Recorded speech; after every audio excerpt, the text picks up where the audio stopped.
A graça e a paz do Senhor, irmãos. Ao nosso Deus, toda honra, toda glória, todo louvor.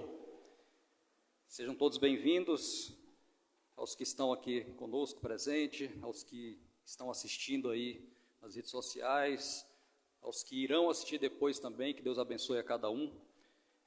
Para a glória de Deus, nós temos mais uma oportunidade de estarmos como corpo de Cristo, reunidos para glorificar o nome do Senhor, para buscar a sua presença, para cultuar esse Deus que é tão maravilhoso. E antes de nós fazermos a oração inicial, eu vou ler só 3 versículos aqui do Salmo 71, diz assim a palavra do Senhor: em ti, ó Senhor, eu ponho a minha confiança, que eu nunca seja confundido. Livra-me na tua justiça e faze-me escapar. Inclina o teu ouvido para mim e salva-me. Sê tu a minha forte habitação, a qual eu possa continuamente recorrer. Tu deste o comando para me salvar, pois tu és a minha rocha e a minha fortaleza. É nessa palavra, é fortalecido nessa palavra, que nós vamos iniciar esse culto, sabendo que a nossa confiança é única e exclusivamente no Senhor. Ele é o nosso Salvador, Ele é o Deus de justiça, Ele é o Deus que cuida de cada um daquele que nele crê. E nós vamos ficar de pé nesse momento, nós vamos orar, fazer a oração inicial e glorificar o nome do Senhor. Vamos ficar de pé, irmãos? Amém? Vamos orar? Senhor nosso Deus, nosso Pai, nós te adoramos, nós bendizemos o teu santo nome, nós declaramos que o Senhor é o nosso Deus, é o nosso Pai. Nós estamos aqui, ó Deus, reunidos como igreja para glorificar o teu santo nome. Por isso, ó Deus, nós te pedimos, fala conosco nessa noite, fala aos nossos corações, abre o nosso entendimento, ó Deus, para as tuas verdades, para a tua palavra, que nós possamos, ó Deus, caminhar em direção ao alvo, sabendo que o alvo é Cristo, que nós possamos, ó Deus, sermos corretos, fiéis, obedientes à tua palavra, para a honra e glória do teu santo nome. Recebe todo o louvor, recebe as orações que serão feitas aqui, recebe, ó Deus, a nossa verdade, aquela que está estabelecida na tua palavra, para que nós possamos, ó Deus, andar em retidão de atitude. Abençoa, Deus, cada vida que está aqui presente. Abençoa, Pai, que nós tenhamos a capacidade, ó Deus, de buscar na tua verdade a conduta correta para a nossa vida. É o que nós te pedimos, ó Deus, e te agradecemos, em nome de Jesus. Amém, amém. Quero convidar a equipe de louvor para nós juntos adorarmos esse Deus. Amém. Saúdo a igreja com a graça e a paz do Senhor. Amém. Vamos louvar a Deus com o hino.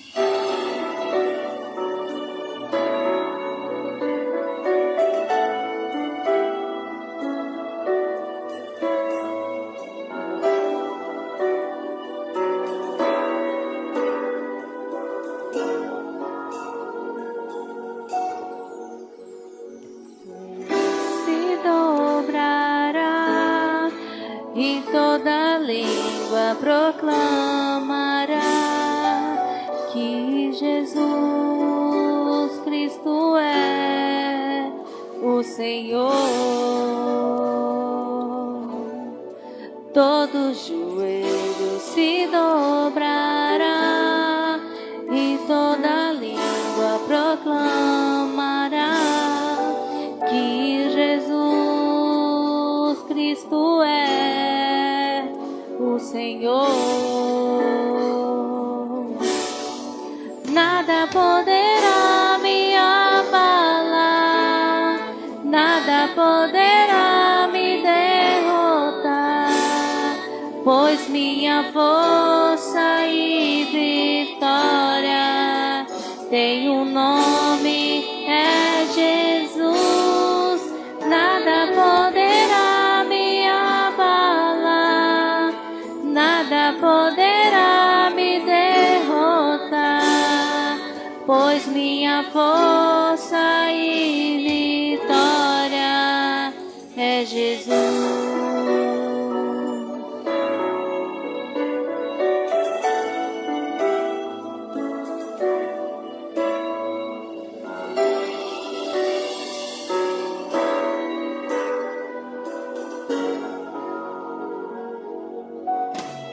Quero viver tua palavra, quero ser cheia do teu Espírito, mas só te peço, livra-me do mal.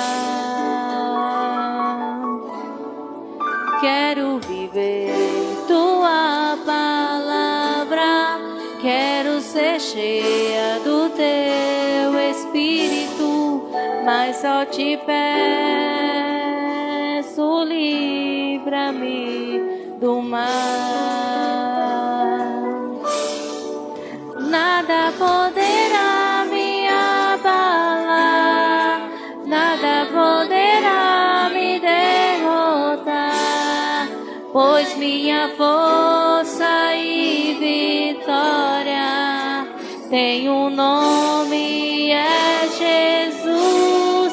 Nada poderá me abalar, nada poderá me derrotar, pois minha força e vitória é Jesus. Agradecemos a oportunidade.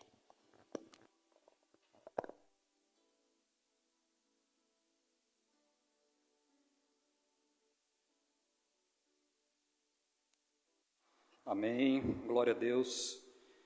Irmãos, hoje o tema que será trazido logo mais aqui pelo pastor Júnior é a justificação em Cristo.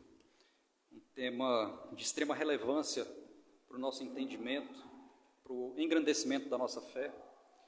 E como palavra introdutória a esse assunto, eu quero tratar de um tema que está intrinsecamente ligado sobre justificação. Justificação é tornar justo.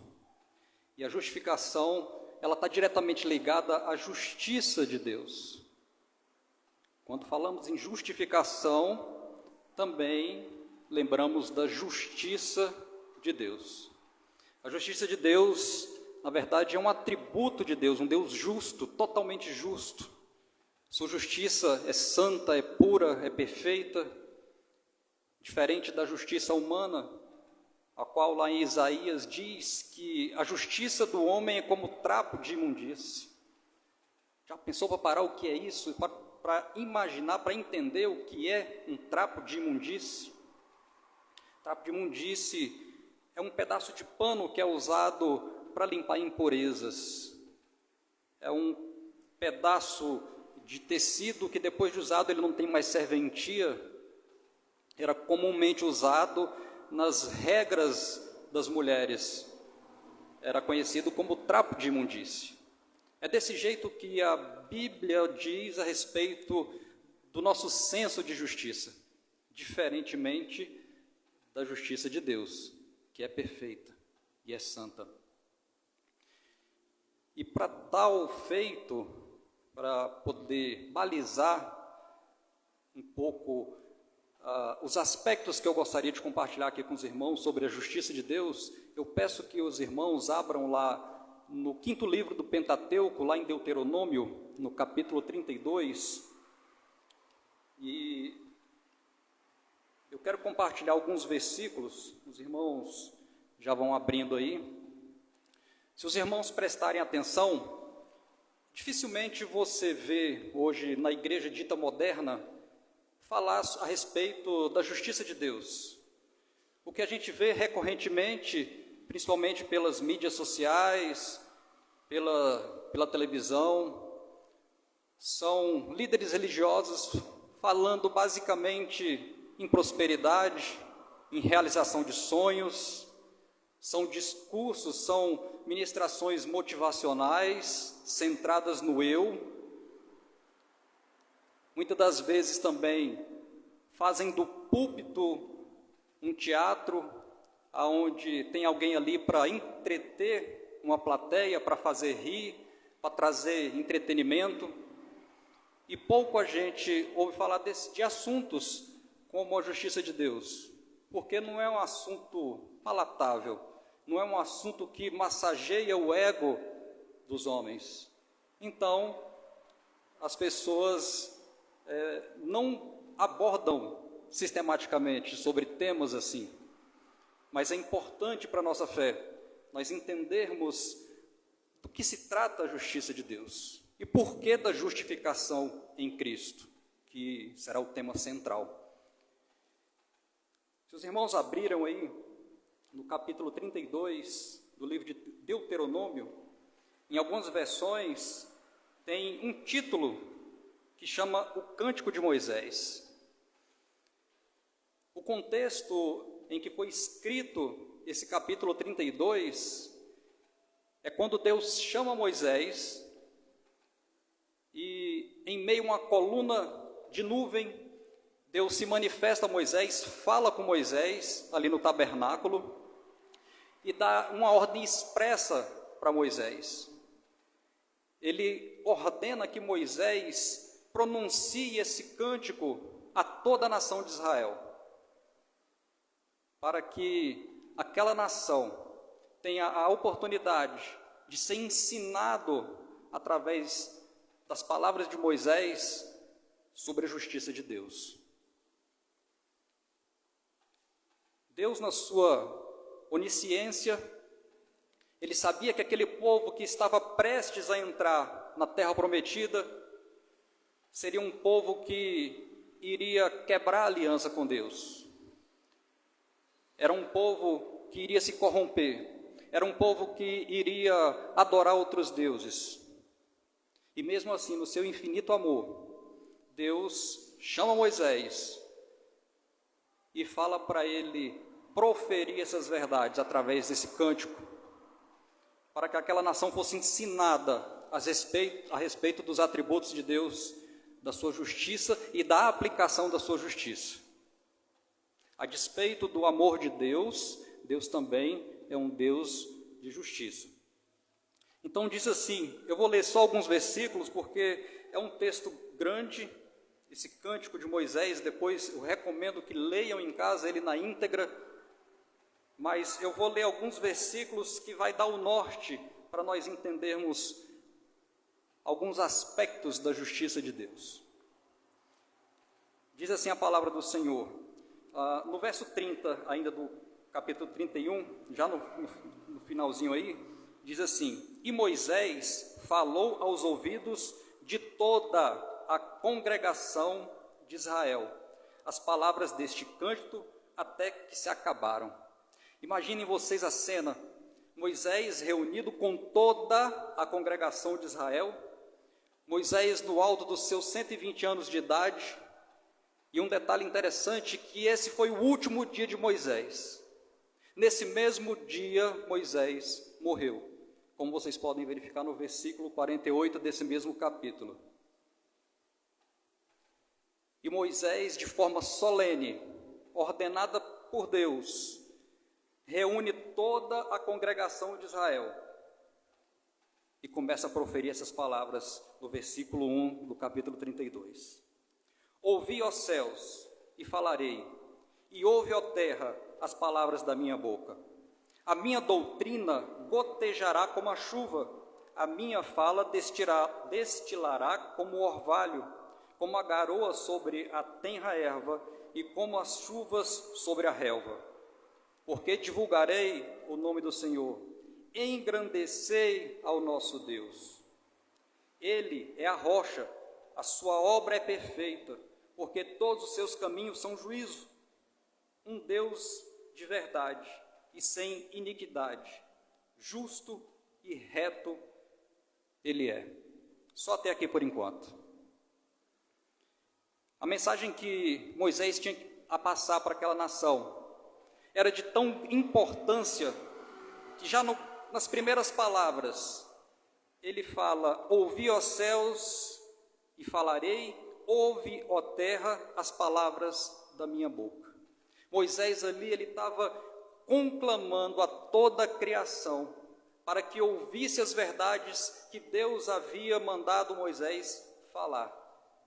Toda a criação estava convocada para ouvir a proclamação desse cântico, de tão importante que era, e ainda é para os nossos dias.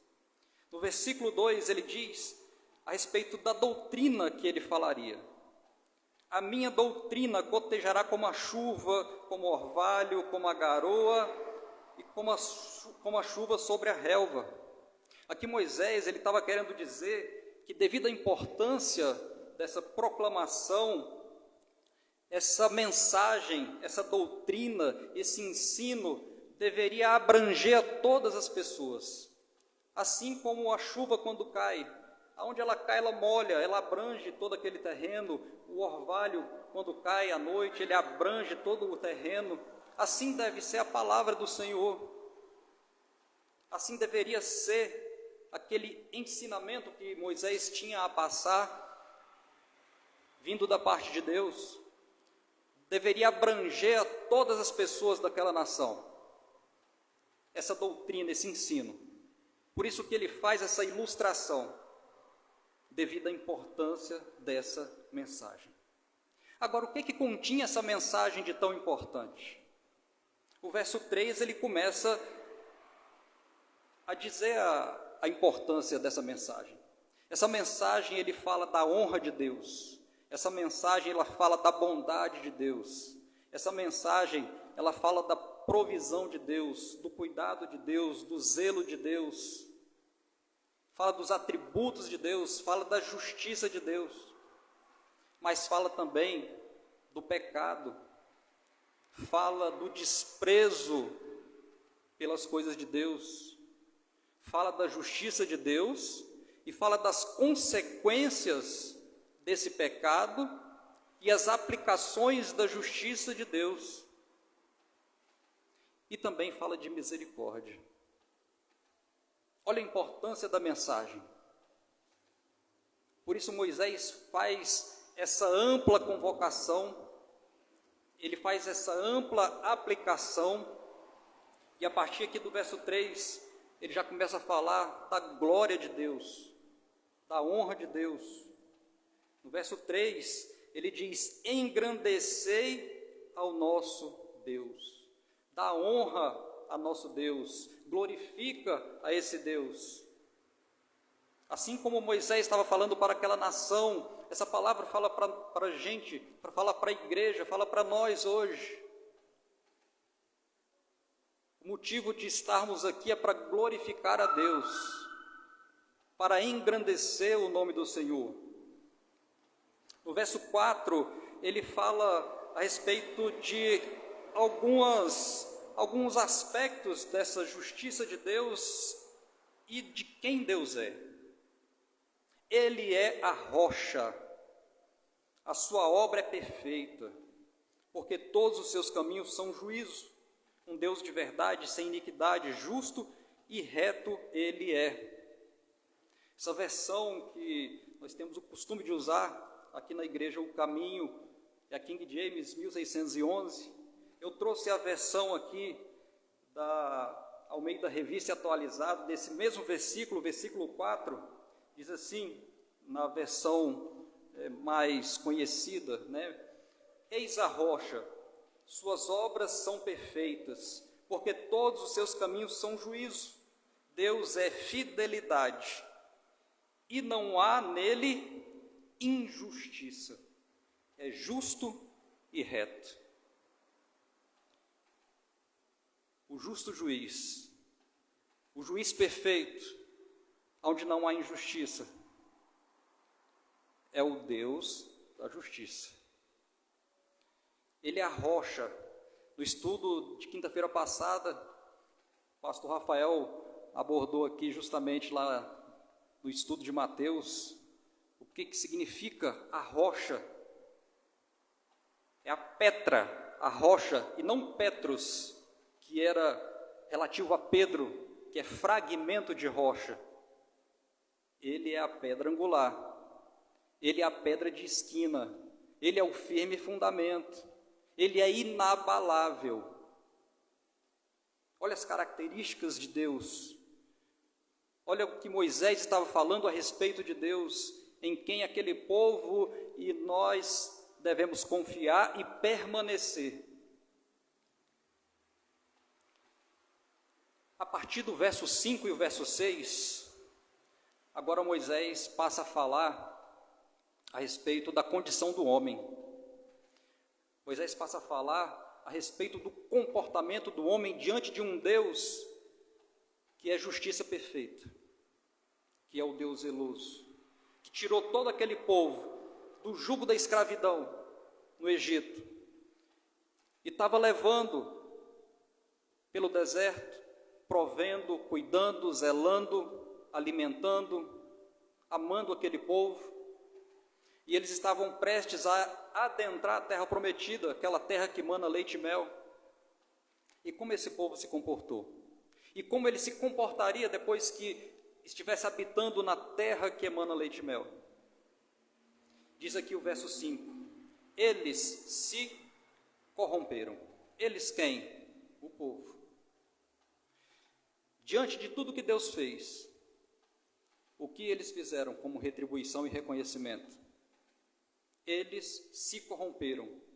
A mancha deles não é a mancha dos seus filhos. Eles são uma geração perversa e deturpada.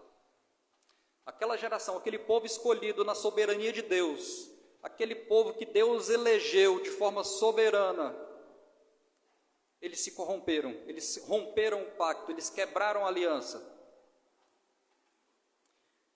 Na versão NVI, para a gente entender melhor esse versículo 5, olha como está escrito lá.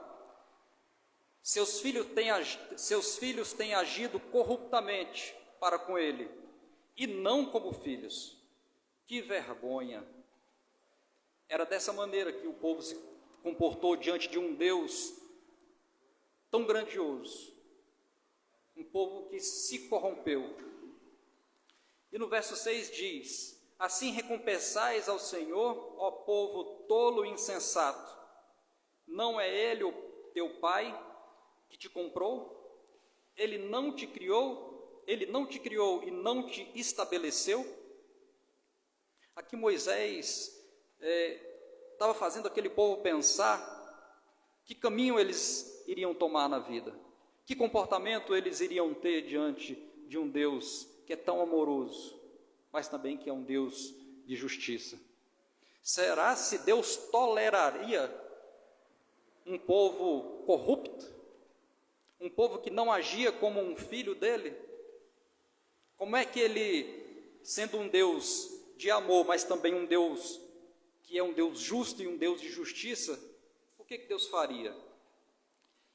No decorrer desse cântico, nós vamos observar como é que Deus aplicaria a sua justiça diante da corrupção do povo. Só para a gente ter mais um pouquinho da noção do que o povo fez, vai lá para o verso 15, que ele vai deixar bem claro como é que foi esse comportamento do povo.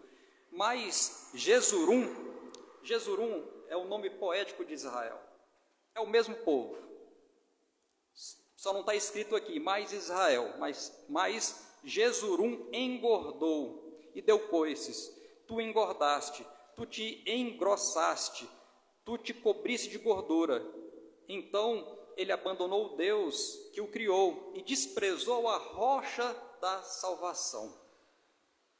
Ou seja, depois de estabelecidos, depois de supridos, depois de estar comendo do bom e do melhor, eles simplesmente esqueceriam de Deus, abandonaria Deus, a rocha da salvação. Verso 16, eles o provocaram a zelos com deuses estranhos, com abominações, o provocaram a ira.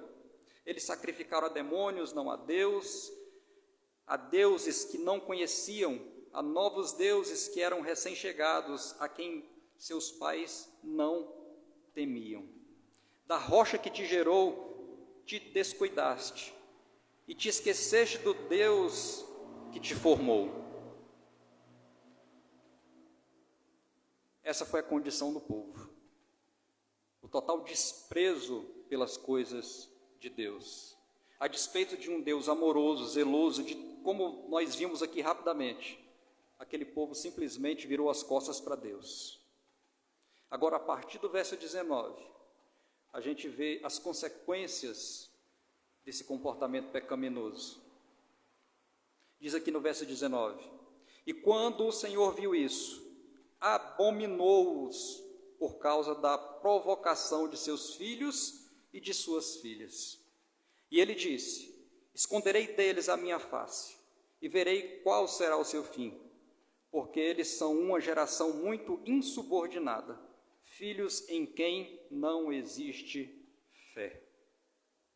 Percebam que aquele mesmo Deus amoroso, aquele que é a rocha, aquele que é perfeito, aquele que todos os seus caminhos são juízo, são justos, um Deus de verdade, justo e reto,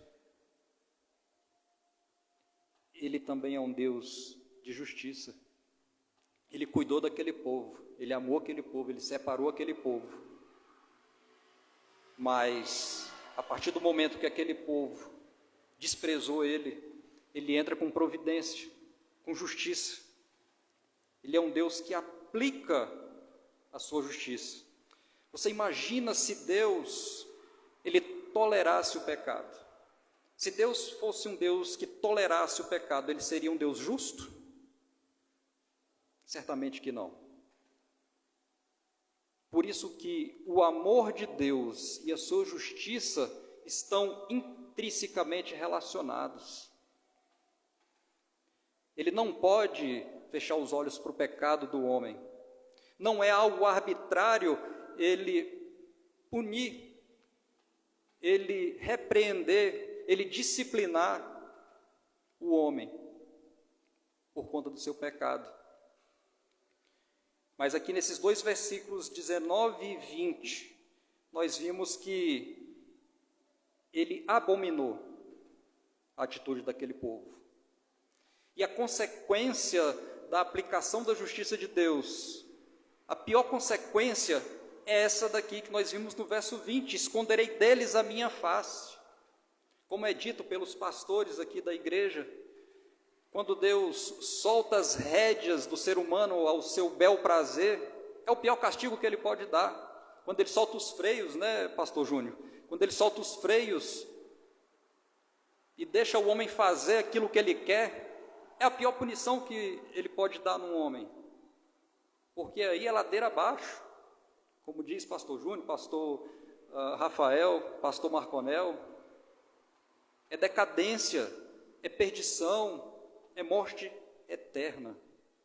Por isso que Deus convoca Moisés e fala: olha,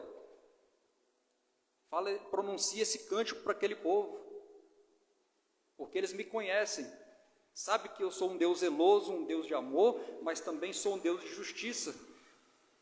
Que eles possam abrir os olhos e não cair nessa ladainha de que, por eles serem um povo escolhido, eles estão imunes à justiça de Deus.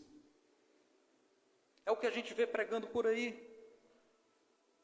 que Deus é um Deus só de bênção, só de vitória, só de amor. Reduziram a Deus a um mero gênio da lâmpada, por assim dizer, onde Ele está ali para cumprir o desejo do homem, ou um bancário celestial, onde ele está ali para administrar os dízimos e ofertas, ou a venda de produtos como óleo ungido, rosa ungida, agora tem o Pix, né? O Pix da profecia. Você vê aí pelas redes sociais, ditos pastores falando: não, se você fizer um Pix, manda um Pix para mim, o comprovante que eu vou fazer uma profecia para você, e Deus vai lhe abençoar. Reduziram a Deus a isso, a um bancário, onde ele fica ali recebendo o dinheiro das ofertas, dízimo, compra de Pix, recebimento de Pix, e ele vai trocar por bênçãos infinitas. Deus é um Deus de justiça, é um Deus de amor. E o intuito de Deus com relação a esse cântico de Moisés para aquele povo, a gente pode perceber aqui no verso 29 desse mesmo capítulo, onde a palavra do Senhor diz assim: se fosse sábio, para que entendesse isto, para que considerassem o seu fim. Deus queria que aquele povo entendesse os atributos dele, e que eles considerassem o fim. Como seria o fim deles? Como seria se eles andassem em infidelidade, em desobediência? Nós vimos aqui que a aplicação da justiça de Deus traz consequências e consequências duras. E por isso, neste cântico, nós podemos ser alertados sobre esse aspecto da justiça de Deus. Dura coisa é recalcitrar sobre os aguilhões do Senhor, diz a palavra. Mas mesmo assim, Deus é misericordioso. E aqui para encerrar, no verso 43, ele mostra a sua misericórdia. Deus sempre tem um remanescente, Deus sempre tem uma salvação. Diz assim a palavra de Deus, no verso 43: alegrai-vos, ó nações, com o seu povo, porque ele vingará o sangue dos seus servos e trará vingança aos seus adversários, e será misericordioso com a sua terra e para com o seu povo. Deus é um Deus misericordioso. Deus é um Deus que provém a salvação por meio da fé.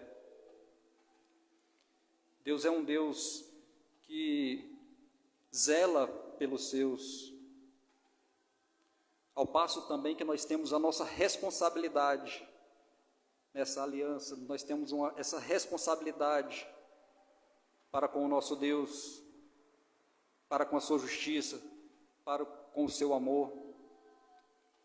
Nós precisamos entender que amor e justiça, eles pertencem a Deus e não se conflitam um com o outro. Algumas pessoas pensam que existe uma tensão, um conflito entre o amor de Deus e a sua justiça. Algumas pessoas imaginam que quando Deus é amoroso, Ele é um Deus bondoso, misericordioso, compassivo, longânimo. E quando Deus é justiça, pensa num Deus irado, pensa num Deus até mesmo vingativo, um Deus que só quer punir.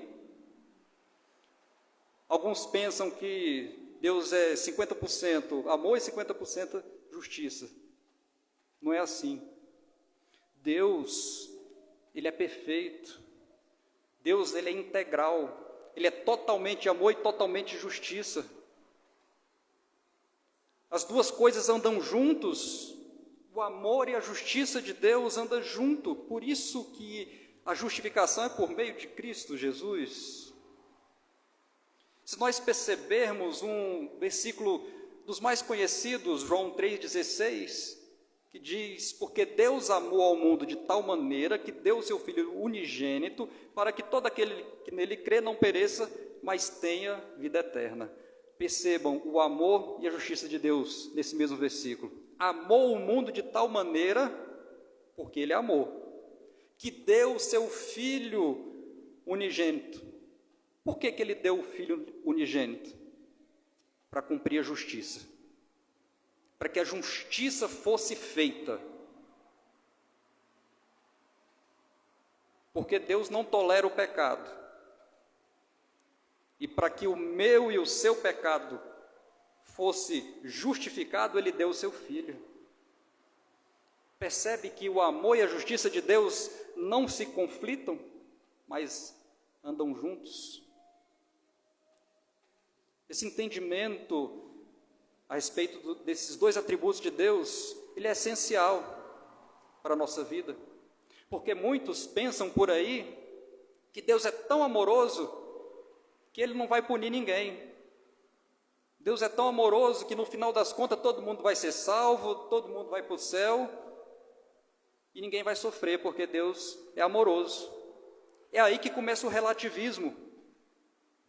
A frase preferida é: se tem amor, tudo vale. O importante é amar, o importante é ter amor. E aí vão colocando goela abaixo heresias, vão entrando com ensinamentos errados, em igrejas inclusivas, que acariciam o pecado. Por isso que é importante nós entendermos o que é a justiça de Deus e a necessidade da justificação em Cristo Jesus, para nós valorizarmos mais ainda o que Cristo fez por nós ali na cruz do Calvário. Eu quero encerrar com um questionamento, levantar a bola para o pastor Júnior aqui. O senhor que vai responder esse questionamento, viu, pastor? Esse questionamento, eu trouxe até o livrinho aqui, é um livro do Paul Walsh, o Evangelho de Jesus Cristo. Primeiro ele apresenta nesse livro os atributos de Deus, depois fala da característica do homem, o homem é decaído, o homem é pecador, todos pecaram, estão destituídos da glória de Deus, é a verdade que a palavra ensina. E ele fala aqui de um grande dilema. Eu vou ler para os irmãos que dilema é esse. Se o juiz de toda a terra lida conosco baseado na justiça, ele não deveria condenar todos nós? Como é que um Deus que tem uma justiça perfeita e o homem que todos são decaídos, estão afastados da glória de Deus, não deveríamos ser condenados? Como é que esse Deus justo vai salvar alguém? Olha o dilema. Te prepara aí, pastor, você vai ter que responder. Como Deus pode ser justo, mas perdoar aqueles que deveriam ser justamente condenados? Como Deus pode ser santo, mas ao mesmo tempo se fazer amigo daqueles que são maus? Já parou para imaginar? Como Deus, tão santo, tão grandioso, pode ser meu amigo, que sou pecador, pode ser amigo de qualquer um na face da terra que é decaído. Que dilema. Como então o Senhor pode justificar pecadores como nós e ainda ser justos?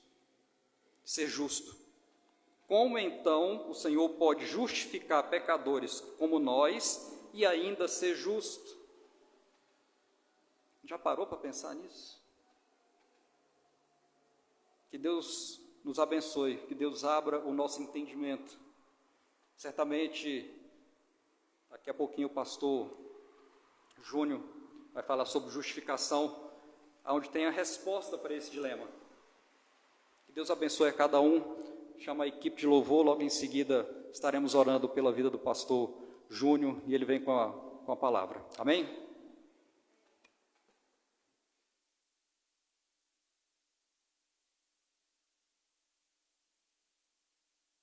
Boa noite, irmãos, graça e paz.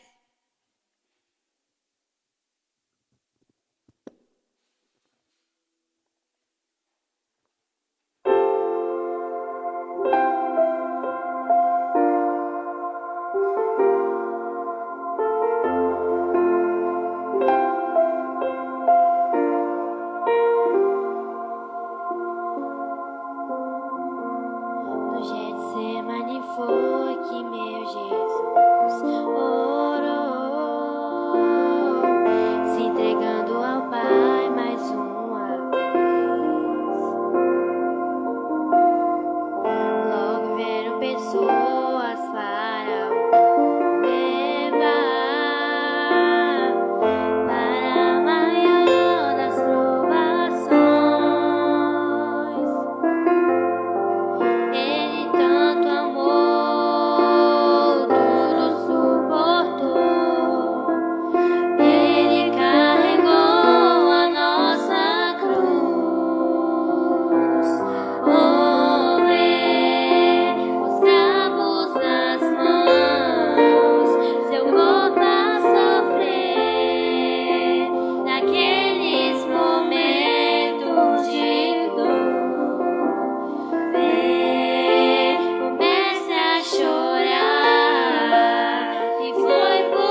Amém. Vamos ficar de pé, vamos orar pelo preletor lá noite. Amém. Amém. Senhor nosso Deus, nosso Pai, nós te agradecemos pela tua palavra, que será ministrada agora pelo pastor Júnior. Nós te pedimos, ó Deus, que o Senhor dê o discernimento, que o Senhor, Deus, venha a capacitar o pastor Júnior cada vez mais nessa nobre missão de trazer as tuas verdades, de ministrar a tua palavra ao teu povo. Nós te pedimos, ó Deus, que o Senhor venha nos conduzir para que nós coloquemos em prática tudo aquilo que o Senhor tem ensinado a cada um de nós. Que o teu nome seja glorificado através das nossas vidas e que vidas sejam impactadas com a verdade. Nós te pedimos, ó Deus, que o Senhor venha a nos abençoar neste momento, em nome de Jesus. Amém. Amém, irmãos. Boa noite, graças e paz. Pode sentar. Nós damos graças a Deus por mais um domingo, por mais um dia de semana, aqui na igreja do Senhor. Como eu costumo dizer, é uma honra, irmão, é uma honra poder estar na casa de Deus. É uma honra poder declarar com a nossa própria boca que dele é justo, é santo. E tem nos ensinado a cada domingo, a cada dia, no nosso cotidiano, nas nossas experiências de vida, ele tem nos mostrado o quão ele nos ama, quando ele tem cuidado de todos nós, e cada dia mais aberto os nossos entendimentos. E com toda certeza eu afirmo para os irmãos, eu sei que isso é comum, é um pensamento comum a todos nós, como Deus é maravilhoso. Eu agradeço aos irmãos que nos acompanham nas redes sociais, aos irmãos que estão conosco presencialmente, ao irmão Franklin, que trouxe esta introdução, essa reflexão com bastante prudência, com bastante conhecimento. E é exatamente isso, irmão. O desafio do ser humano que a Bíblia propõe é entender o que foi que aconteceu com a humanidade. Por que o homem se tornou tão corrupto? Por que o homem se caiu no pecado? Por que o homem é tão ruim sem Deus? E o propósito da Bíblia Sagrada é fazer com que nós venhamos a entender a história da humanidade sem Deus e com Deus. E feito isso, nós podemos compreender o destino de cada pessoa. O destino que eu digo, o destino da nossa alma, para onde nós iremos. E essa carta que o apóstolo Paulo escreveu para a igreja de Roma, ela é uma carta muito linda, perfeita, porque ele pega todo o resumo da Bíblia e aplica aqui de uma maneira de compreensão didática, dinâmica, para que nós possamos pensar, raciocinar e aplicar na nossa vida. E aí nós podemos compreender onde estamos errando, o que precisamos fazer, quem somos. E a pergunta que o irmão trouxe, como é que podemos escapar dessa inevitável morte eterna?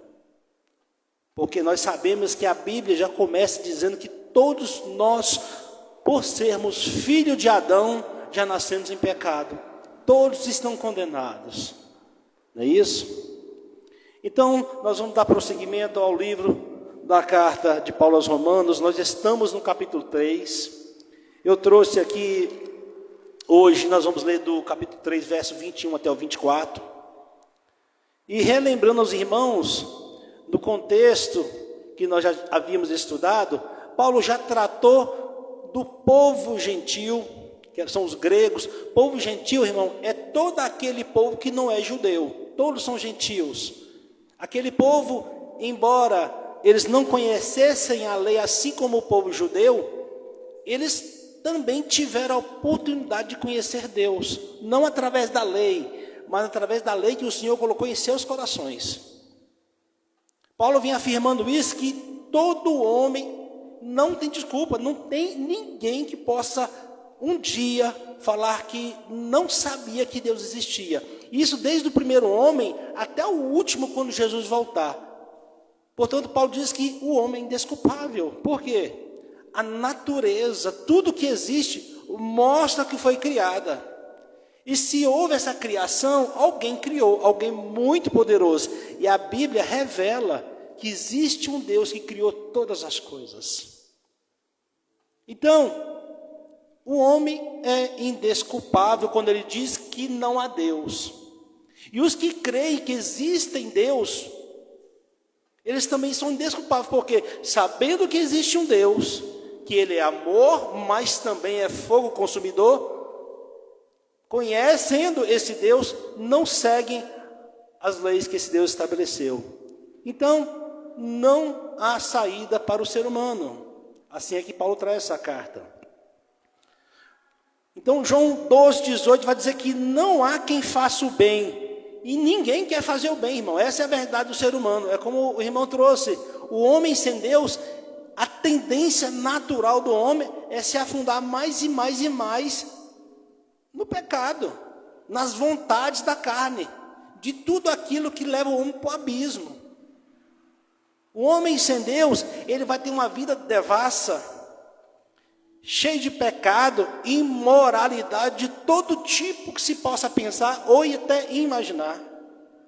O homem sem Deus, ele não consegue dar um passo correto na vida, porque ele segue o conselho do seu próprio coração. E o coração do homem é má. A Bíblia vai dizer que é do coração do homem que nasce, que surge toda maldade, todo engano, toda mentira, toda perversidade. Então, se nós não tivermos um norte, alguém para nos ensinar, para nos dar força para seguir um caminho de retidão, nós não conseguimos sozinhos. Para que se possa comparar, irmãos, é a mesma coisa de uma criancinha solta na rua sem pai e sem mãe. Imagina, irmão, uma criancinha de 2 anos, 1 ano de idade, solta na rua, no meio do trânsito, de pessoas ruins, submetida ao tempo, a carros, animais, doenças. A noite piorou. Assim somos nós sem Deus. Nós não conseguimos nem o alimento, nem um travesseiro para deitar. Assim somos nós sem Deus. Nós iríamos viver de tropeço em tropeço. Os gentios, irmãos, eles, mesmo conhecendo que existia Deus, eles não aceitaram em seu coração esse Deus. Mesmo sabendo, eles endureceram o coração. E o que Deus fez? Deus deixou de viver a sua própria sorte. Foi o exemplo que eu acabei de dar da criança. Então viveram por sua conta e risco. Eles foram se afundando, se afundando, se afundando na lama do pecado. Nós já falamos aqui no capítulo 1 de Romanos que todo tipo de torpeza essas pessoas praticavam e praticam até os nossos dias. E Paulo diz que Deus não faz distinção de pessoas, embora o judeu fosse um povo, uma nação separada. Nós já estudamos isso aqui. Isso não significa que a nação de Israel é exclusivamente salva. A nação de Israel, ela não tem um salvo-conduto, onde toda nação é salva por ser um povo escolhido por Deus. Nós discutimos aqui no culto passado, da última pregação de Romanos, que Paulo se pergunta, e ele mesmo responde, então que vantagens tem ser judeus? E ele responde, tem muita vantagem em ser judeus, porque Deus confiou a lei a eles, Deus confiou toda a aliança a eles, as cerimônias. Irmãos, em nossos dias, quando nós vamos para algum evento público, principalmente na área política, quando, por exemplo, o governador, o presidente, ele não pode estar presente, ele manda o seu porta-voz, não é isso? E o porta-voz fala como se fosse ele, usa a fala dele, simplesmente ele é um porta-voz, ele fala pela pessoa. Então esse era o papel dos judeus. Eles receberam a lei para ensinar, mas primeiramente para ensinar a si mesmo. Porque Paulo vai dizer que eles liam a lei, receberam a lei, aprendiam a lei, cobravam a lei dos gentios que não conheciam, mas eles não aplicavam na sua vida. Então, no final das contas, quem não conhece a lei não é salvo, e quem conhece e não pratica também não é salvo. Então, todos estão condenados diante de Deus. Essa é a verdade que a Bíblia nos traz. E a Bíblia, meu irmão, como o irmão bem trouxe, ela não foi feita, o Senhor não morreu na cruz para que a gente venha trazer uma palavra para exaltar o homem, onde ele vem na igreja em busca de coisas, de riqueza, de emprego, de saúde. Não é o papel principal, primário da Bíblia. Esse não é o papel da Bíblia. A Bíblia, ela vem mostrar para mim e para você quão miseráveis nós somos. E nós somos tão pequenos que nós não conseguimos compreender onde estamos nesse papel, meu irmão. Alguém já visitou alguma pessoa na prisão? Eu já. É triste, é terrível. Não importa quem é que está lá, irmão. A pessoa, ela se considera a mais miserável de todos os homens. O olhar dela fica opaco, sem perspectiva, envergonhada. Independente do delito que ela tenha cometido, ela fica sem perspectiva. Mas será que nós sabemos que somos condenados? Nós sabemos que, sendo condenados pelo pecado, será que nós temos a dimensão do que é isso?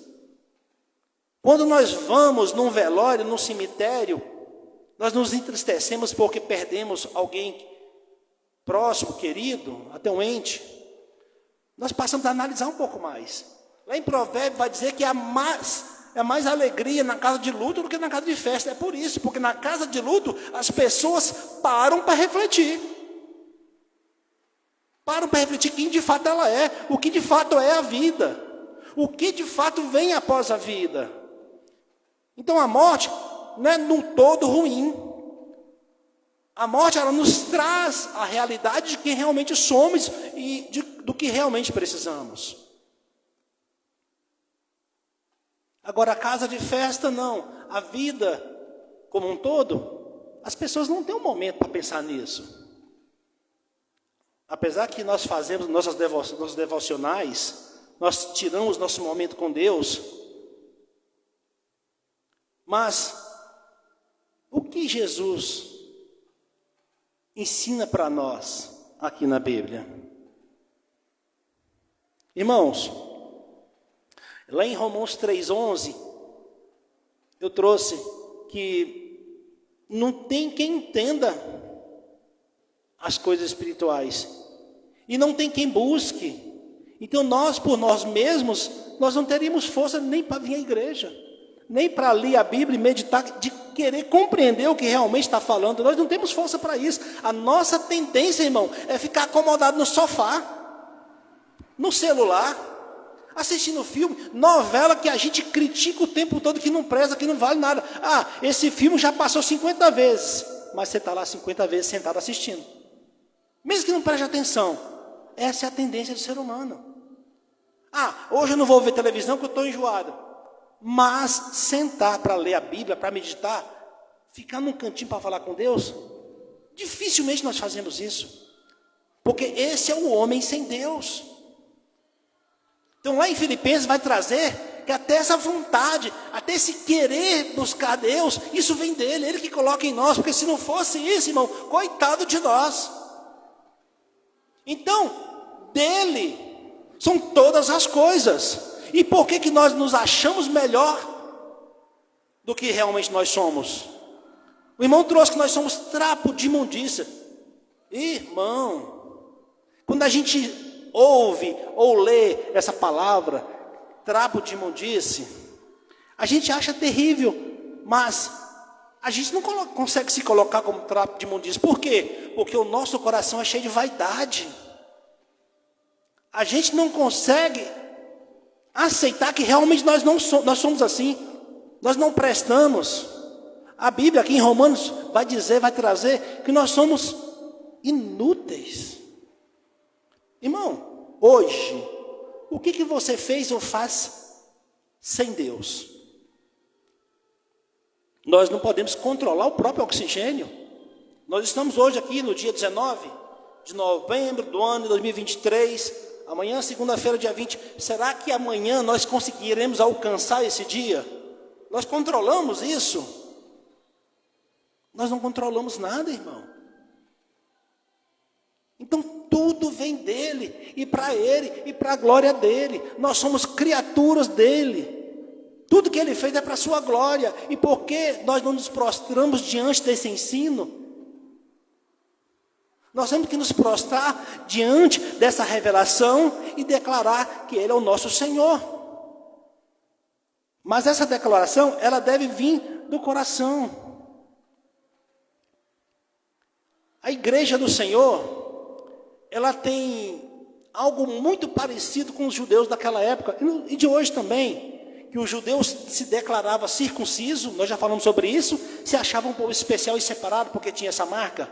E a igreja dos nossos dias, pelo fato de se declarar uma igreja evangélica, por se declarar igreja cristã, acha que também tem privilégio diante de Deus. E isso não é verdade, irmão.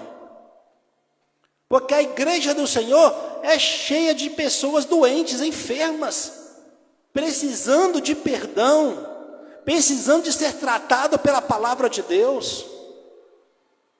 E graças a Deus por isso, porque nós temos a palavra para nos tratar. Ai de nós se não tivesse. Nós temos que dar glória a isso todos os dias. Quando nós recebemos uma ministração em que mexe no nosso coração, mexe no nosso ego, mostra que não somos nem podemos nada, nós devemos levantar a mão e agradecer ao Senhor. Porque a palavra dele nos diz que ele só corrige quem ama. Ele só corrige quem é filho. E é para o nosso bem. Tanto é que hoje nós estamos aqui para ouvir a sua palavra e glorificar o seu nome. Deus é maravilhoso. Então, irmãos, nós vamos ler aqui o verso de 21 até o 24, que inicia assim: Mas agora a justiça de Deus se manifestou sem a lei, tendo testemunho da lei e dos profetas. A justiça de Deus que é pela fé de Jesus Cristo para todos e sobre todos que creem, porque não há diferença. Porque todos pecaram e estão privados da glória de Deus, sendo justificados livremente pela graça através da redenção que há em Jesus Cristo. Amém? Até aqui, irmãos. Então, nós lemos que nenhuma carne consegue se justificar, nenhuma carne, nenhuma pessoa consegue se salvar, alcançar a salvação. Todos estão condenados, tanto os judeus quanto os gentios, todos pecaram. O problema do pecado, meu irmão, é justamente sobre o que o irmão Franklin trouxe. Nós estamos pecando, não é contra o irmão, é contra Deus. É contra um Deus santo e justo. E essa palavra justo, ela implica em dizer que ele não tolera erro. Ele não tolera o pecado, ele não tolera a mentira, ele não tolera a inveja, os maus pensamentos, a fofoca, a intriga, o roubo, a mentira. Eu poderia passar a noite inteira listando pecados e mais pecados que eu cometo e que você comete. Deus não tolera isso. É contra esse Deus que nós cometemos esse tipo de atrocidade. É contra um Deus justo. E o que é ser um Deus justo? É ser imparcial. Ele não mistura as coisas como eu e como você. Se errou, ele vai cobrar. Porque é a essência dele. Ele é santo, ele não pode ir contra ele mesmo. Ele não pode se autonegar. É um Deus justo, limpo, puro, eterno. Para estarmos ao seu lado, nós temos que estar em pé de igualdade. E como é que chegamos a isso? Não tem como. Não podemos. Porque nós já nascemos em pecado por conta do nosso pai Adão, que pecou. Adão sim, antes do pecado, tinha uma vida padrão céu. Uma vida pura, santa, sem maldade. Ele vivia no céu. E por causa da desobediência, ele foi expulso desse céu. E quantas vezes nós somos desobedientes a Deus? Quantas vezes nós vivemos uma vida de desobediência ao que o Senhor estabelece aqui? Porque nós estamos tão acostumados às mentiras, às ciladas deste mundo, às armadilhas, que uma mentirinha para a gente passa. Que um pensamento bobo passa. Que falar uma palavra torpe, um palavrão, todo mundo fala, passa. Mas Deus tem um padrão. Deus é justo, Ele não tolera isso. Então, a nossa luta não é contra Deus. E não é contra o diabo, porque o diabo, ele já está derrotado, ele sabe disso. A nossa luta é contra nós mesmos, irmãos. E quem pode vencer nós mesmos? Eu queria responder, nós, mas não somos nós. A própria mensagem já diz aqui que tanto o querer quanto o buscar, o efetuar, é do próprio Deus. Então, irmãos, se nós queremos melhorar, se nós queremos agradar a esse Deus, nós temos que buscar nele essa resposta. Nós temos que nos relacionarmos com Ele, temos que nos aproximar mais dele, nós temos que conseguir essa amizade. Não é assim nos negócios? Olha, eu conheço uma pessoa que vai te ajudar no seu negócio. Ela vai te colocar lá em cima. Assim devemos pensar com Deus. Nós temos que estar próximo de Deus. Nós temos que ter intimidade com Ele. Mas como ter intimidade com Deus, se a Bíblia diz que nós somos inimigos de Deus por conta do pecado? Então, esse é o grande dilema. Mas Paulo agora, a partir do capítulo 21, do verso 21, ele vai mudar todo o escopo da pregação dele. Ele vai trazer uma válvula de escape. Ele falou que nós não prestamos, que não há salvação, que tanto o judeu que recebeu a lei, quanto os gentios, está tudo no mesmo balaio, está todo mundo perdido. E agora no verso 21 ele traz, mas agora, esse mas agora, ele mostra para a gente, está vendo o que vocês eram? Estava todo mundo perdido, todo mundo morto no seu delírio, todo mundo vai para o inferno. Inferno, irmão, não é o desenho animado que está o foguinho lá, não. Nós não conseguimos enxergar nem entender o que é inferno. Mas aí, a gente pode tentar imaginar o maior sofrimento de todos, eternamente sofrendo, sem Deus, sem aquela paz que excede todo entendimento.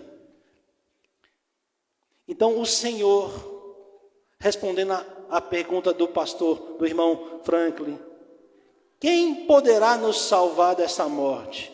Aí Paulo traz, no verso 21, mas agora a justiça de Deus se manifestou sem a lei, tendo o testemunho da lei e dos profetas. O que ele quer dizer aqui?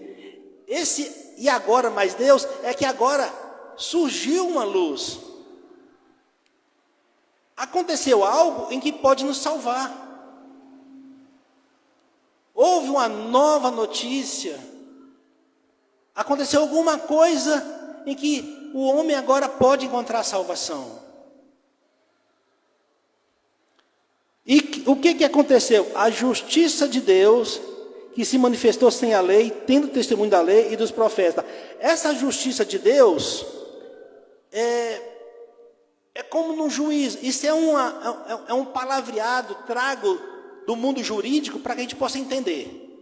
Imagina, nós somos condenados, porque realmente merecemos ser condenados, chega lá no tribunal e o juiz olha para mim, olha para você e fala assim, vocês merecem serem presos, mortos, executados, mas eu vou perdoar vocês. Sem merecer, mas por livre e espontânea vontade dele, ele nos perdoa, sendo que nós merecíamos ser mortos, merecíamos ser condenados, mas a justiça dele faz com que ele perdoe a mim e você. E que justiça é essa? Todo o pecado, tudo que nós fizemos de errado, desde os nossos pais, de Adão para cá, todo esse pecado, irmão, foi posto numa única pessoa, em Jesus Cristo. Porque o Deus justo, pelo fato dele ser justo, imutável, ele quer que a sua justiça seja aplacada, que a sua ira seja aplacada. Então a ira de Deus, para ser abrandada, para esse preço ser pago, alguém vai ter que pagar o preço. Porque para que o Deus perdoe a mim e a você, houve um substituto que foi Jesus. Então tudo, irmão, que toda a humanidade fez de feio, que nem precisa falar, que nós já falamos algumas coisas, foi colocado na conta de Jesus. E Jesus veio somente para isso. Ele veio para ser o sacrifício. Jesus ele veio para ser a justificação. Esse é um termo jurídico, como eu falei. Ele veio para nos tornar justos diante de Deus. E o que é tornar justo? É o Deus que é justo olhar para mim e para você e considerar-nos justos, mesmo sem sendo. Por quê? Quando ele olha para mim e olha para você, ele não vê a mim e a você, ele vê a Jesus. Ele fala assim: esse está pago, esse foi justificado, é justo diante dos meus olhos, porque tudo que nós cometemos de errado, de pecado, Jesus tomou o meu lugar e o seu lá na cruz. Então o papel da cruz, ele é tão fundamental, ele é tão forte na vida do cristão, que nós temos que entender por que ele morreu. Porque se ele não morresse, não tinha salvação para mim e para você. Estava todo mundo condenado. E por que Deus, então, não acabou logo com tudo? Porque tudo que Deus faz é perfeito. Tudo que Deus faz é para a glória dele. Ele fez dessa forma para que eu e você possa compreender que nós não temos participação alguma na salvação. Não há nada que eu e você possamos fazer para comprar essa salvação. A condenação vem dele pelo fato dele ser santo e justo. E a salvação vem dele porque ele é o único capaz de morrer por toda a humanidade. Porque a lei requeria que houvesse um sacrifício em que o animal fosse puro, santo. Aqui vai falar no capítulo 2, porque todos pecaram e estão privados da glória de Deus. No 3, sendo justificados livremente pela graça, através da redenção que há em Jesus Cristo. E essa redenção aqui, irmão, é remetida à época dos escravos, também é um termo que se usava nos donos de escravos, que eles eram vendidos, as pessoas compravam, então ele era rendido. Então essa redenção, esse preço foi pago por nós, porque nós éramos escravos desse pecado que nós vivíamos sem Deus. Nós somos remidos, nós somos comprados, pago, quitado. Então isso basta para que a gente possa entender que nessa questão, se nós éramos escravos do pecado, escravos do mundo, do mal, porque nós vivíamos só as coisas más, e nós fomos comprados, nós não pertencemos mais ao mundo, nem a nós mesmos, nós temos um dono, e esse dono é Cristo Jesus, e é por isso que nós devemos viver para Ele. Nós devemos compreender que nós não podemos mais fazer as coisas que nós fazíamos antes, porque nós fazíamos as coisas que fazíamos antes com o antigo dono, que era o mundo. O antigo dono deixava a gente viver de qualquer forma. A gente podia fazer tudo. Mas agora, Jesus, ele morreu no meu e no seu lugar. Nos justificou diante de Deus. Nos perdoou mesmo sem merecer. E nos comprou para ele. Para a glória do seu nome. Então nós somos, essa é a redenção. Nós somos remidos em Cristo pelo sangue de Jesus lá na cruz. Então o sangue de Jesus lá na cruz teve e tem e sempre terá o poder para salvar todos que Ele quiser. Então, somente através de Jesus, irmãos, nós podemos alcançar essa salvação, alcançar essa vida eterna, esse perdão de tudo que nós vivemos errado, porque Ele foi a nossa propiciação.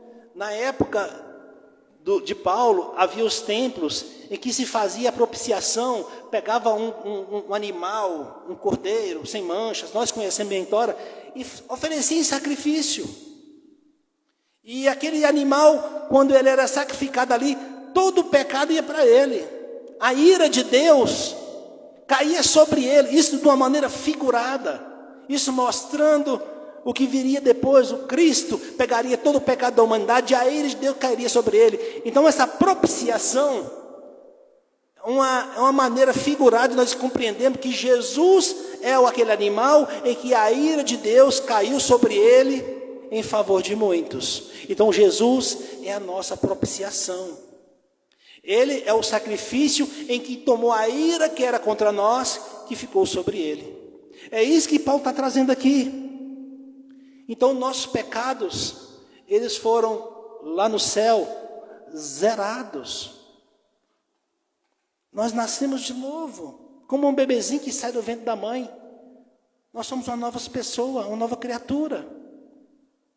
Paulo vai dizer que nós nascemos de novo, mas agora não devemos mais andar como andávamos antigamente. Nós temos que ter o olhar para a cruz. O próprio Cristo pagou por isso, irmãos. Para que a gente ande em novidade de vida, para que a gente não peque mais, para que a gente não erre mais. E Jesus pegou os seus 3 anos e meio de ministério, que nos deixou revelado na Bíblia, e mostrou, gente, vivam desta forma, porque vocês vivendo dessa forma, vocês vão ir para onde eu vou, vocês vão seguir meus passos, e vocês vão estar em acordo com o ensinamento do Pai, porque tudo que eu faço foi o Pai que me disse para fazer. Então, sejam meus imitadores, Paulo disse isso. Então, ser cristão, meu irmão, não é guardar a lei, não é aprender a Bíblia, não é vir para a igreja. E vir para a igreja, irmão, não é para pedir nada para Deus. Não é através desses evangelhos mentirosos, de prosperidade, de cura, de libertação, onde você pode tudo, que atrai multidões sendo enganadas por anos, por décadas, e as pessoas não saem do lugar, não se arrependem, têm uma vida pecaminosa, cheia de mentira do mesmo jeito. Embora em muitos casos as pessoas até alcancem prosperidade, até alcancem cura, mas não mudam, são as mesmas pessoas, ruins, cheias de mágoas, fazendo mal uns com os outros, enganando, roubando, traindo, mentindo, por conta de dinheiro, que é o mal desse século, porque não se vive o verdadeiro cristianismo. E o que é o verdadeiro cristianismo? É sermos igual a Cristo. E como é que Cristo vive? Perdoando, se voltando para Deus, buscando viver as coisas de Deus.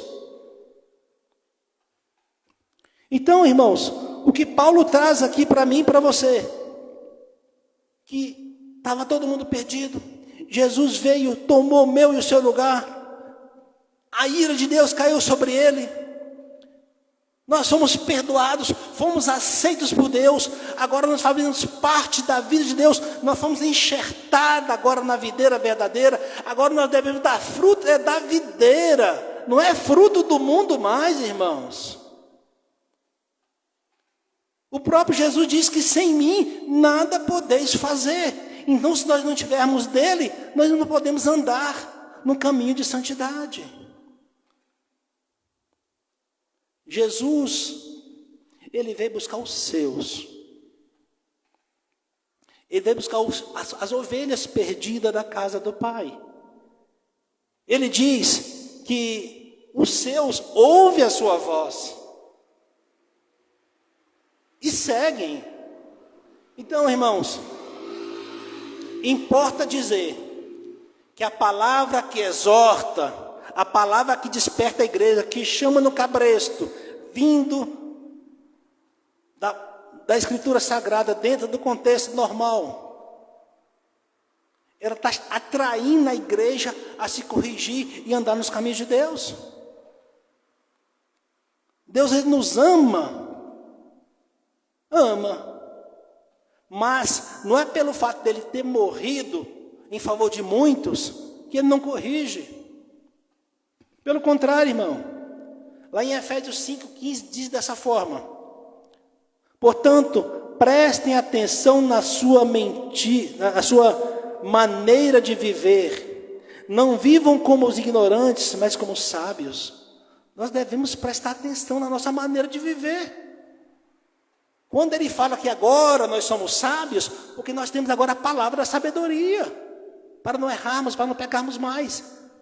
Não como os ignorantes que não conhecem a palavra de Deus, não entra na mente dele que um homem, que um filho de carpinteiro morreu para nos salvar.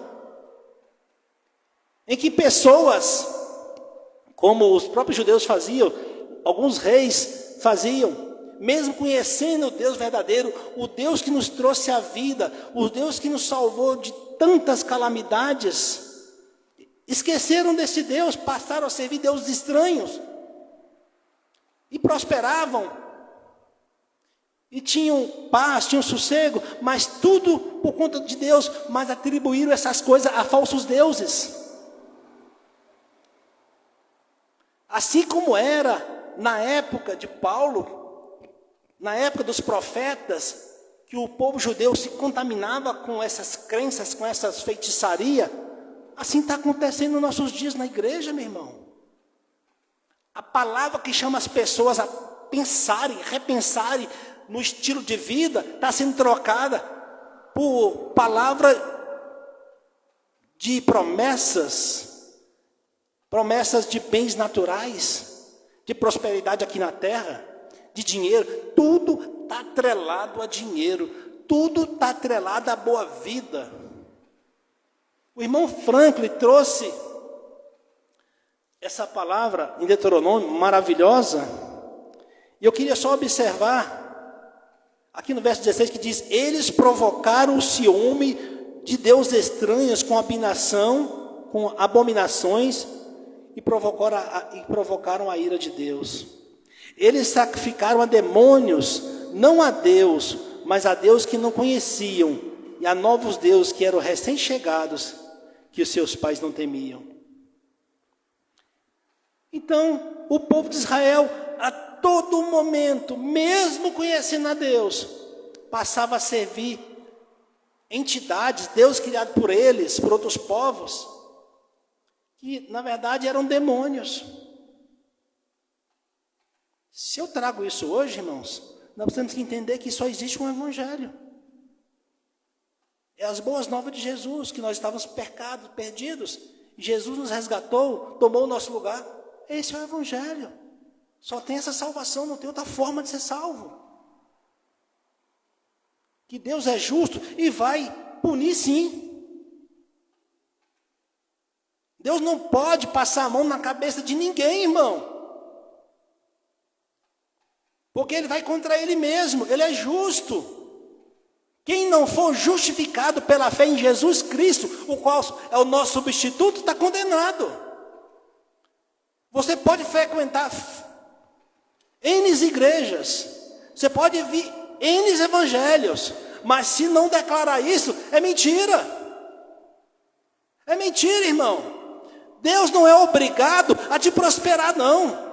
Deus não é obrigado a te levar a cura, não. Eu vi uma pregação em que diz que Deus é obrigado. Se você for dizimista fiel, Deus é obrigado a multiplicar suas bênçãos. Deus não é obrigado. Irmão, eu acho que quem está sendo Deus são os pastores que falam isso. Deus é o servo. Estão colocando Deus como servo, como banqueiro, bancário. Acho que não estão considerando quem é Deus. Eu acho que nós somos tão ignorantes, no bom sentido da palavra, que nós não conseguimos nem imaginar no nosso intelecto o que é, quem é Deus. Uma breve reflexão nós podemos fazer lá no livro de Jó, quando ele questiona Jó: onde você estava quando eu estava fundando a terra? Quando eu estava fazendo o mar? Botei as almas, que eu medi a terra a palmo de mão. Então, irmão, quando a gente fala Deus, está tão supérfluo. Quando a gente fala de Jesus, está tão comum, tão sem crédito, pelo fato das pessoas deturparem tanto, que nós, se não vigiarmos, irmãos, nós vamos considerar que realmente Jesus é o próprio Deus. Jesus é o Filho de Deus que morreu para nos resgatar. Só que Ele está vivo, Ele ressuscitou, Ele está entre nós, porque Ele prometeu que estaria entre nós. Ele está aqui nesta noite. Ele sonda cada coração e cada pensamento. E você que me assiste, o próprio Jesus também está aí. E não tem como escapar dessa verdade, dessa realidade. Nós vamos ser cobrados por tudo aquilo que nós falamos e fazemos. Os dias estão anunciando a vinda de Cristo. Está claro, está óbvio para nós que conhecemos a Escritura, que os sinais mostram que Ele já está vindo, já está próximo. Mas para o incrédulo, os cientistas não conseguem explicar o que está acontecendo, por que a Terra está tão quente, por que tem tanta maldade no mundo, por que a violência aumenta tanto. Os homens não conseguem explicar por que está tendo tanta morte, tanto assassinato, por que o clima está doido. Só se ouve falar em bater o recorde de calor, bater o recorde de chuva, bater o recorde de terremoto, recorde de guerra, recorde de pandemia. Os cientistas não conseguem explicar uma coisa que já foi dita há mais de 2000 anos atrás. Mas nós, que estamos em Cristo, conseguimos discernir tanto o natural quanto o espiritual. Porque o Espírito de Deus revela ao nosso coração que está se aproximando o dia da colheita, em que Ele vai separar o joio do trigo. E nós almejamos por esse dia, meu irmão. Essa é a alegria do cristão verdadeiro, é estar com Ele. É largar essa terra cheia de pecado, cheia de mentira, cheia de dor, de sofrimento, cheia de maldade. E viver aquela paz que excede tudo. Nós temos que estar com o nosso olhar focado nisso o tempo todo, irmão. Olha quem nós éramos, não tínhamos salvação. O Senhor deu um escape, fomos salvos pela justificação de Jesus, nascemos de novo. O Senhor passou a mudar a nossa maneira de enxergar as coisas, nossos pensamentos, nossas ações estão pautadas no que o Senhor estabeleceu. Devemos nos esforçar agora para andar sempre em novidade de vida, de maneira que agrada a Deus, porque os dias estão findos.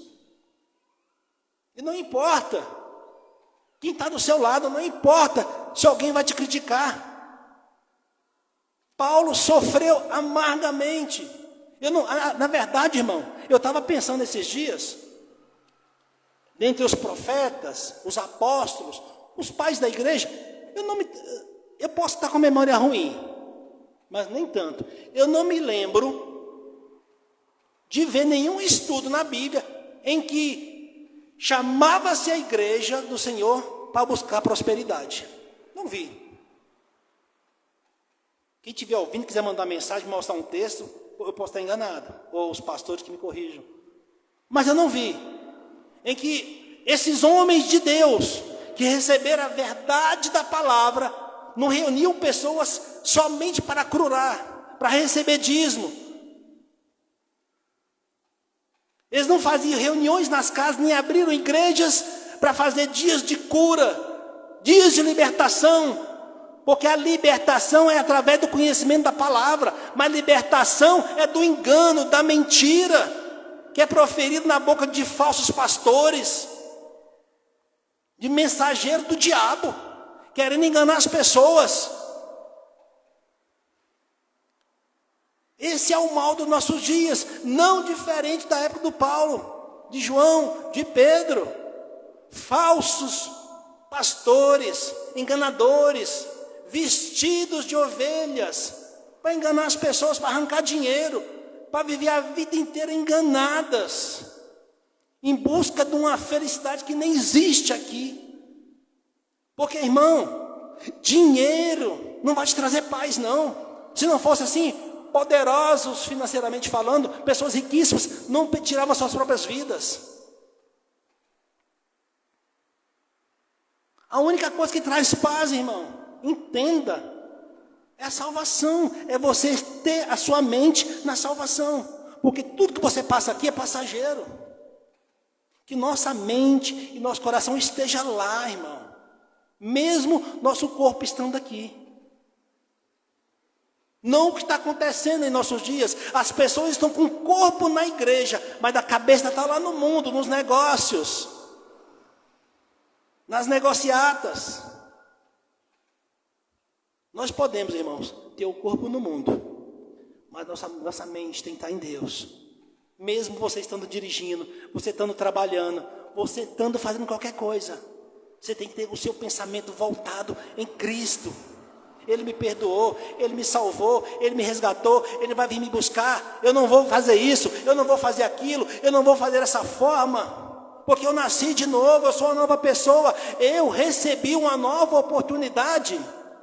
Eu nasci de novo. Não é assim uma pessoa que sai de uma doença terminal, que teve um câncer, por exemplo? Eu tive uma nova oportunidade. Nós estamos cansados de ver isso na reportagem. Pessoas que nós conhecemos, a partir de então, ela muda tudo, ela passa a amar a vida, a amar o sol, a natureza, as pessoas, ela muda, porque ela entende que teve uma nova chance. E assim somos nós cristãos, filhos de Deus. Todos estavam condenados. E nós recebemos uma nova chance de morar no céu, com o eterno. E lá, irmão, lá nós vamos poder sanar as nossas dúvidas, nós vamos poder entender o mistério da salvação, o ministério da salvação. Nós vamos poder rever pessoas queridas. Nós vamos poder viver sem dor, sem mágoa, sem tristeza. Nós vamos poder andar nas ruas sem medo de ser roubado, assaltado, de levar uma bala perdida. Nós não vamos nos preocupar com quem vai governar o céu, porque é o próprio Deus. Lá tudo é perfeito. Vamos esperar um pouco mais. Vamos aguardar um pouco mais, que Ele já está vindo. Mas espere firme no Senhor. Firme no Senhor. A palavra dessa noite, irmãos. Fomos regenerados. Agora, aguenta um pouco mais. Aguenta um pouco mais. Amém? A justificação em Jesus é essa. Nós hoje somos vistos por Deus como justos. Porque alguém nos justificou. Alguém pegou o nosso pecado e tomou para si. Nós somos novas criaturas. Devemos andar em novidade de vida. Amém, irmãos? Eu agradeço a oportunidade. É um texto bem mais curto, né?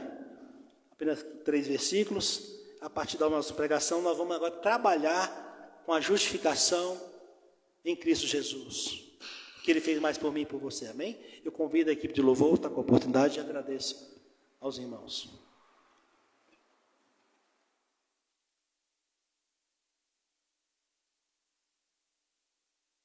Boa noite, irmãos, graça e paz.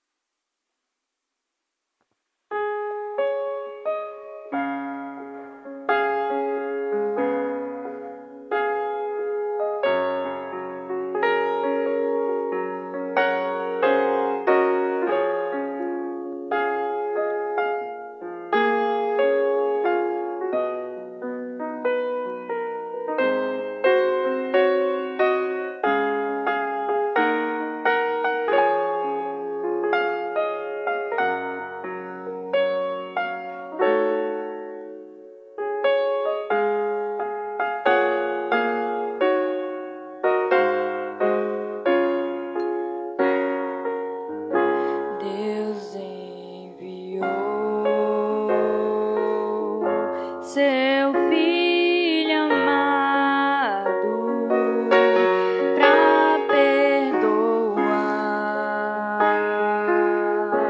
pra me salvar, na cruz morrer por meus pecados, mas ressurgiu e vivo com o Pai está, porque Ele vive, posso crer no amanhã, porque Ele vive, temor não há, mas eu bem sei que a minha vida está nas mãos do meu Jesus, que vive está. E quando enfim chega a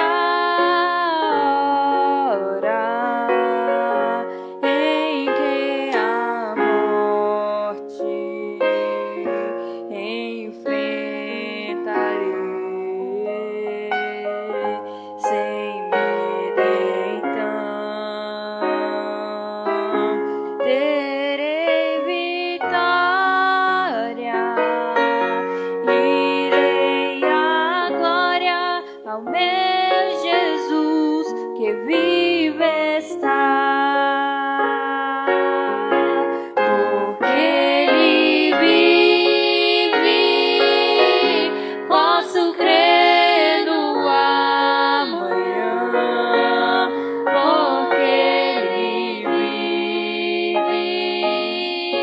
temor não há, mas eu bem sei que a minha vida está nas mãos do meu Jesus, que vive está, porque Ele vive, posso crer no amanhã, porque Ele vive, temor não há, mas eu bem sei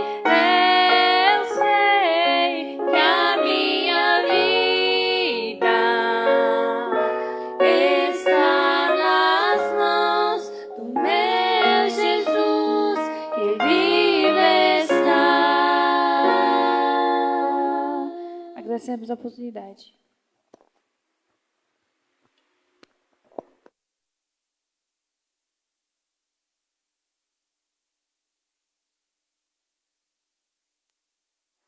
Amém, glória a Deus. A obra da salvação que Deus fez por nós, a justificação em Cristo Jesus é algo grandioso, porque Deus, Ele é tão justo que não poupou nem o seu Filho, e que por amor a mim e a você, Ele entregou o seu próprio Filho, para que todo aquele que nele crê não pereça. Ele tomou sobre si a ira de Deus, e por isso nós, pela fé, podemos alcançar a salvação. Em 2 Coríntios capítulo 5, verso 10, e aqui eu quero encerrar, diz assim: porque todos devemos comparecer diante do tribunal de Cristo, para que cada um possa receber as coisas feitas no seu corpo, segundo o que tiver feito, se é bom ou ruim. Estamos preparados para esse dia? A justificação de Cristo, a justificação em Cristo, nos traz a tranquilidade de comparecer nesse tribunal. de comparecer diante de Deus sabendo que somos justificados, fomos tornados justos, porque Cristo morreu por nós. Que nós possamos viver de maneira digna, como fiéis, obedientes a Cristo, valorizando tão grande salvação. Que Deus nos abençoe. Antes de orarmos, eu quero convidar a todos a participarem conosco aqui todas as quintas-feiras do estudo expositivo da Palavra do Senhor. Estamos estudando o Evangelho de Jesus Cristo segundo Mateus, estudos profundos, onde temos a oportunidade de tirar nossas dúvidas, onde temos a oportunidade de interagir com o pastor Rafael, que está ministrando os estudos, e principalmente de receber da parte de Deus a iluminação da sua palavra que já foi revelada. Então fica aí o convite, Igreja O Caminho, quadra 10, lote 15, setor oeste do Gama, na Avenida Comercial, não tem como errar. E também todos os domingos, às 18 horas, estamos aqui reunidos para glorificar o nome do Senhor, para ser ministrado pela sua palavra, para juntos cantarmos louvores a Deus e assim buscar crescimento espiritual até que Ele venha. Que Deus abençoe a cada um, tenha uma semana abençoada e vamos ficar de pé, vamos orar a Deus agradecendo e assim nós encerramos esse culto, amém? Senhor nosso Deus, Pai amado, Pai querido, Pai santo, queremos te agradecer, ó Deus, por cada palavra que foi ministrada aqui nesta noite, te agradecer, ó Deus, por essa igreja que tem buscado, ó Deus, se manter fiel aos teus princípios, à tua palavra, aos teus ensinamentos. Nós te pedimos, ó Deus, as bênçãos sobre cada um aqui presente, sobre cada um que está assistindo aí na rede social, ou que vai assistir depois, que o Senhor possa visitar cada um, trazendo a Deus cura, restauração, através do teu poder, da tua misericórdia, da tua graça. Abençoa aqueles que estão passando neste momento por enfermidade. Visita, ó Deus, trazendo teu bálsamo de cura, trazendo alívio para as suas dores físicas, emocionais. Nós te pedimos, ó Deus, que o Senhor seja conosco durante todos os dias da nossa vida. E que não falte palavra em nossa boca para glorificar o teu santo nome, para engrandecer ao Senhor, para honrar ao Senhor. Que nós possamos, ó Deus, ter uma semana abençoada, guardada, protegida, livra-nos de todo mal. E nós te agradecemos, ó Deus, pela tua presença em nosso meio. Tu és maravilhoso, tu és santo, tu és grandioso. E nós dependemos de ti a cada instante da nossa vida. Muito obrigado, Deus, por essa oportunidade. Ao Senhor toda a honra, toda a glória e todo o louvor. Em nome de Jesus. Amém. Está encerrado. Que Deus abençoe.